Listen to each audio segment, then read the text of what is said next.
Hey, Steve here. This is the third Steve Special Thursday video, but actually it's the first Steve Special Friday video. I'm changing the day to Friday, so this will be the first one for Friday. So I've been racking my brain because I don't have a specific, I don't have a specific structure. Like I really like Tom Lesher and his paleo reports, those weekly astrological forecasts. But he's got a very clear structure, and he's got yeah, okay. With me, what I believe, as per like last week, what I believe I'm going to be doing more is sharing more of myself from as best I can from a deeper kind of feeling place, because I've found myself moving into more of a feeling way of being, not by choice at all. But I know this is the right thing, and when I come from and give of myself from this place, usually it's a lot more powerful. So hopefully that'll be the case, and powerful for me as well, not just for the other people.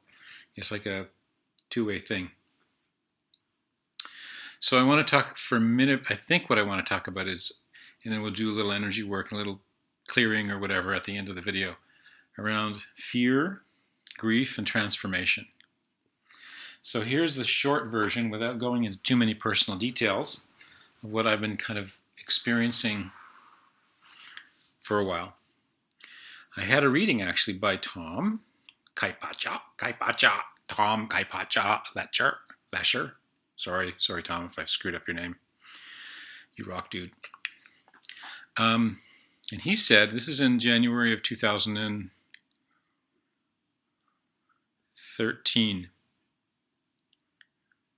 He said that, long story short, I got very, very long story, very, very short. From looking at the chart, I had the biggest, thickest, strongest walls. Quote, Steve, you have the biggest, thickest, strongest walls that anyone has ever built. Unquote. Literally, those were his words. And that at three certain periods of time, one of the moments was in September of 2012, and then different times, that Pluto was coming in, Pluto's nuclear power is going to just blast those walls down. I love Tom. He can be a little bit dramatic in his choice of speech. Scared the shit out of me. But he was right. Long story short, I experienced some stuff. I worked my ass off, actually. It was like listening to that made me really nervous. And so for the following months, to the best of my ability, with whatever conscious kind of awareness I got to have, I did my very best to kind of clean and take responsibility for as much as I possibly could. And I did some really good work, and I got some really good help from several different people. But still, what I experienced was some, give me the right words, please. I experienced some, what we'll call trauma, unexpectedly. And it was unexpected, and my emotional reactions were really irrational in my experience of myself. Whereas this, and this had happened in my life before, and there had been some emotional fallout, but for whatever reason, call it the planets, call it the timing, call it the divine plan, call it my soul saying, okay, now we change the rules. Because in 6 months and 2 years and 10 years, you got to do this other stuff. And the old ways you've been existing and choosing are fine. Nothing wrong. But they got to now change, because we need to give you contrast so you can move, a contrast of experience, so you can move into a really different way of being. And so, man, some things happened that would have been a little upsetting, but okay, before, kicked my ass. I had all these walls, according to Tom, not just a conscious choice by the way I experienced different things in my life up until now, but this is something that I came in with. This is like, according to him, eons of real horrible stuff. And maybe he's right. I don't know. But all I know is when this stuff happened, I reacted way differently, and I went into a kind of an uncontrollable emotional cleanse, which included grief. Grief that sent me into kind of a grief spiral, which now, from where I am now, 6 months later before it started, and there may be more grief coming. I don't know. There probably is some things, that some delusions, as I've been told, that I will need to let go of.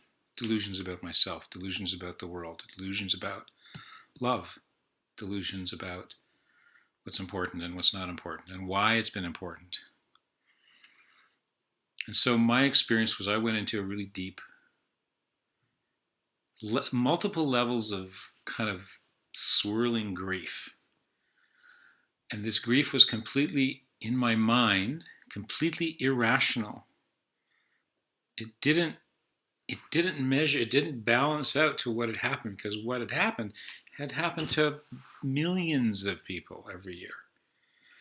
And my emotions were so out of balance, it was freaky and very confusing. But for whatever reason, I consciously or unconsciously chose to go down into that stuff. I got a lot of help. I did a lot of work on myself. I had several people that are just in my perception, world-class healers that helped me go into this stuff and discover the deeper and deeper and deeper and deeper reasons for it, and cleaned and cleared and cleaned and cleared, and I would have this relief for a period of days or a couple of weeks or 3 weeks or whatever. And then the next thing, whoosh, I go down into it. And for whatever reason, fortunately, I was allowed myself to do it. For whatever reason, I stopped. I stopped saying no, and I just surrendered. I didn't have a choice, and so I would call my friends, my friend Tara, my friend Michi, my friend Danielle, my friend and we would go into it as deep as we possibly can, and we would uncover as much as we possibly can. So that was really hard, but it was necessary for me, it appears, from this perspective where I am now. And I'm coming out of this part of it. I say this part of it because I don't know if I'm done. I really don't know if I'm done. I feel like I was a caterpillar. I went into the cocoon, and in the cocoon, the caterpillar literally melts into a fluid, and then it gets restructured into the physical structure of the butterfly before the butterfly comes out of the cocoon. And so I feel like I've gone through the liquid phase, and now I've begun to be reconstructed and being turned into the butterfly, but I'm not out of the cocoon yet. And so, what am I trying to say here? I got to get to the point. This is probably not special. This is something that many people have in their own way. All the same, not all the same details, very different details, but the same thing. The template for transformation can often include all of these things. And where it leads, I don't know. So what's the rest of the point here?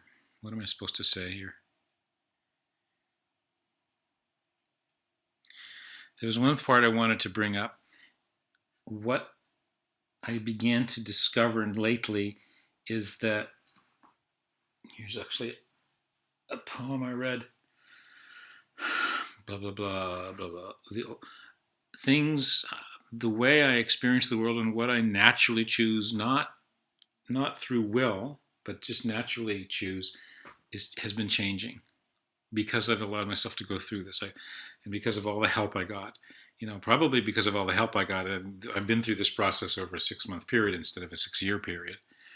But I read a poem recently and said, the old ways and thoughts just die.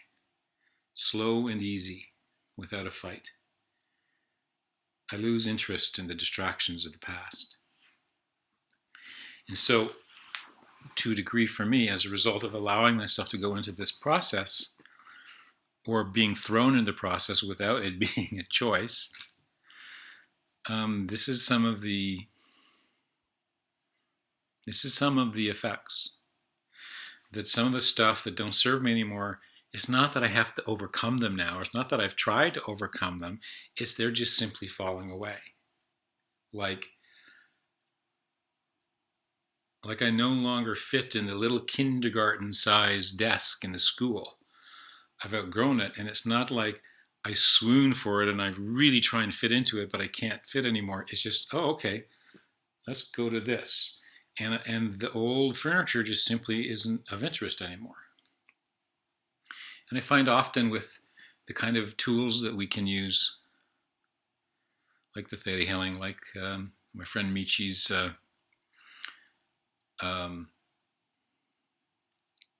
Eternal Pi formula, like the heart activations that I do for people, things just start to shift and they simply stop being interested in the old things, the old ways. And we move into a different way. So in my case, I'm moving into a different way that I'm still disoriented about, but I'm definitely in a different place. And this is really cool. So what can we do now for everybody watching this?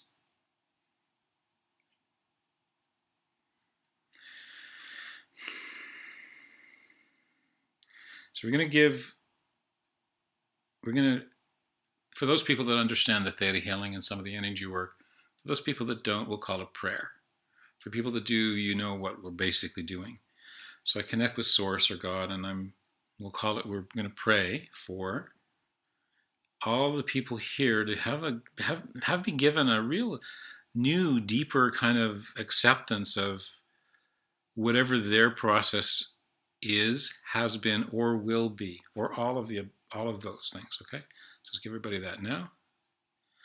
Let's give everybody the highest understanding of everything that I've said. Let's allow the video to speak to everyone through the third language, which doesn't have anything to do with my words or my tongue or my conscious intention. But there's a communication going on in a deeper level with these videos. So let's ask for that to be done and accepted and received by everybody. Some of you will be having some tingling in the top of the head now. Some of you will be having symbolically and energetically things removed. The easy sensationalized visual in my mind is like having knives removed from our backs, and those old wounds beginning to close and heal.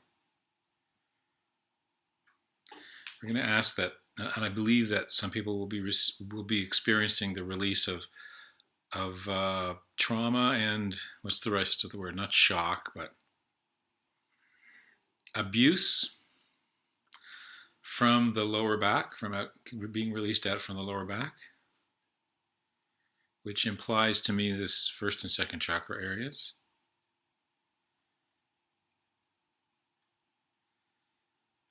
And there's going to be, for some people, a gentle cleansing of the lymphatic system. And a few people will start having aha moments where they look back and notice that they don't react the same way as they used to old situations that would have triggered them. And they may start doing this now, and in a week or 2 weeks or a month, hopefully, this is my ego talking mostly, hopefully partly as a result of this video, and whatever the changes, the gentle, subtle, deeper shifting that this helped you to allow to happen, you'll look back and you'll notice, wait a minute, when my husband or wife always did this thing, I would always react this way. But last week I didn't. And so maybe what's happening, hopefully, for some of you, as it has sometimes for me, is that the old ways and thoughts just die, slow and easy, without a fight. I lose interest in the distractions of the past. So let's teach everybody how and what it feels like to allow that to be part of their experience, to lose interest in the distractions of the past and to allow the old ways to die just slow and easy without a fight. These things that no longer serve. So we can shift into living from a much more deeper, more relaxed,